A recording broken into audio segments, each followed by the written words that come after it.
All right, what's up, y'all? It's Mike with Mad Mike's Customs. Working on this 5.7 engine. This is going to 94 GMC Yukon two-door. You can also put this in anything from 89 all the way up to 2000, depending on the series. Typically, this motor, though, is found in the 95 and down because it's a dual carb. Although this is for the admission-wise. Other than that, the 5.7 engine is pretty much the exact same all the way up to 2000, although 1999 and 2000 were special editions, so I'm sure they did different things to the internals of the engine by slight differential areas, but the ECU wouldn't pick it up. You would be able to operate both engines. So as far as the 5.7, it's usable in all your make models from 89 all the way up to 2000. Other than that, yeah, so what I did was I pulled the valve covers off, closed, sealed everything up. Prior to pulling the valve covers off, I cleaned everything, basically using brake cleaner, parts cleaner, non-sponsored video, but I did use O'Reilly's brake parts cleaner. It's a really good cleaner, usable, right? I did use a paint multi-surface cleaner as well, and basically just clean this engine. I've been cleaning it for like a week now, so don't think it happens overnight. I mean, you can still see, like, there's still debris in there, just not high enough to fall into where the valve cover was. As you can see, like, even this little pebble tried to creep its way in there. Right here, I just moved it off the valve cover. There was like a little white pebble, it was right there. But that's what this paper is for. So this paper, or the napkin, I stuffed in, let me zoom. I stuffed in all to the internals of the head, which covers the valve train. And then what I'll do is when I pull it back off, I'll blow it out with air. I don't have any air on command right now, but that is the idea, or at least for this to capture any debris that falls in it, because it's just stuffed in there pretty deep. So when I pull it out, it's gonna have like 2 napkins and it's gonna come out. So once you stuff it once, you put another napkin in it because you want the napkins to catch everything, so when you pull it out, it all falls out. As you can see, there is still a little bit of grease on this engine block, but you can see the new colors coming out. You can see this coming out. I left it in the sun to dry. So that's how I've been doing it. Basically, I'll clean it with degreaser when the engine's cool, and then I'll bring it out to the sun to dry out, clean up all the multi-surface cleaner and clean up the brake cleaner from O'Reilly's off of the engine block heads, and then all the like components. Right there I have the engine brackets. Hopefully I have it right, but that bolt right there is how I'm distinguishing side from side. This is my right, this is my left bracket. I think they're the exact same part. You know, if you wanted me to be completely honest, I really do think the bracket is the exact same part. I don't see any difference. I see the same holes on both sides. Just to point that out, let me know in the comments. This is a 94 GMC Yukon. Oh, I do see a little wave in it. That is different. Huh, they're awkward. There's an L there, and there's an L there. It like rises up there and it rises up here. It really does look like the exact same part. Let me know in the comments. Engine block, like I said, I've already cleaned it, but you can always clean it better. I shouldn't even be touching it with my hands, but yeah, I scraped all this with a wire brush, as well as this. It was so greasy and dirty that I just gave it time to dry after I cleaned it. As you can see, it's still a little oily, so I'm gonna clean it again, run some multi-surface cleaner on it, then I'll be painting the engine. Now, the left side of my engine is tore down. I took the water pump off because I was like, let me really see how much I can clean up. The only way to pull that power steering pump off is to use a press. So what I might do is just tape up and mask everything and then paint it like paint the engine behind it without painting the bracket. I don't know how that's gonna go. We'll figure it out.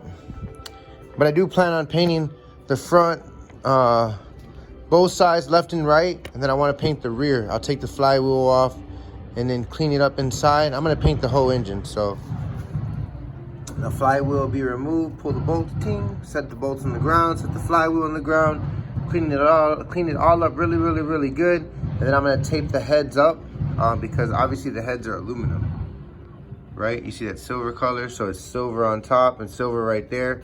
So I'm trying to get it as clean as possible using these acetones and freaking multi-surface cleaners. Here, I do have extra light to show you guys. Like, yeah, it's pretty clean up here, but I need to clean it some more, get up here in the intake behind the distributor. As you can see though, like, I mean, I've been cleaning, I've been having at it.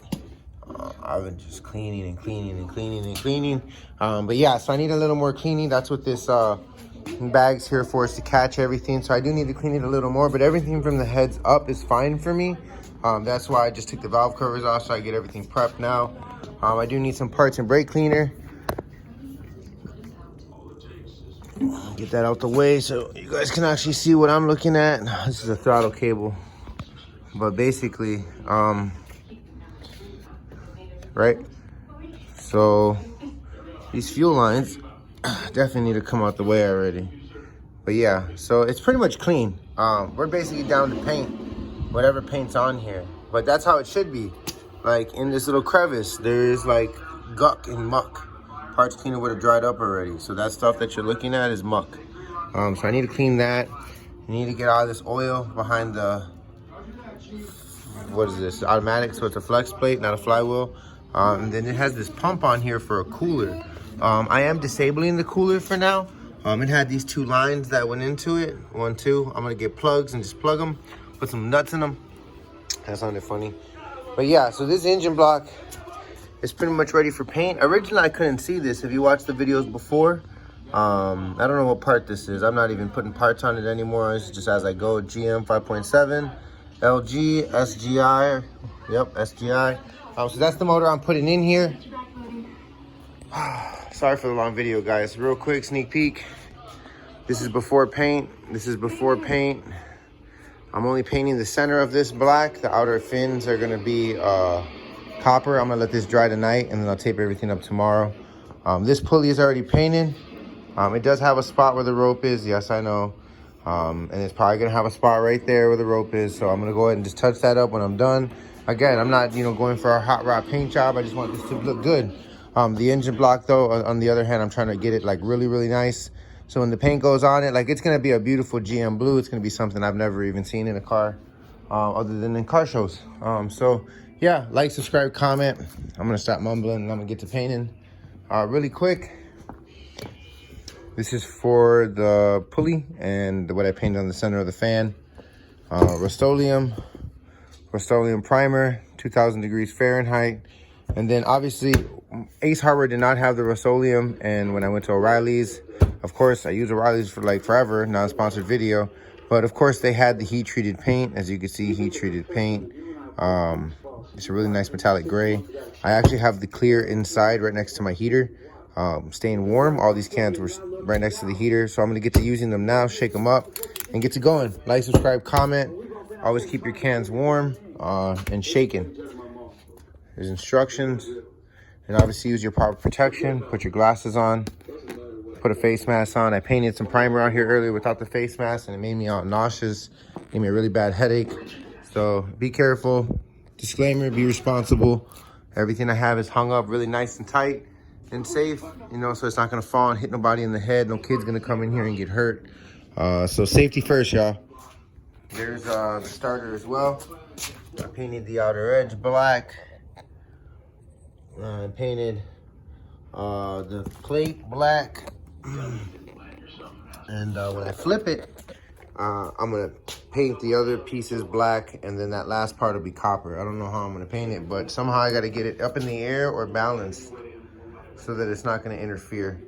I'll figure it out. Like, subscribe, comment. Mike with Mad Mike's Customs. Peace.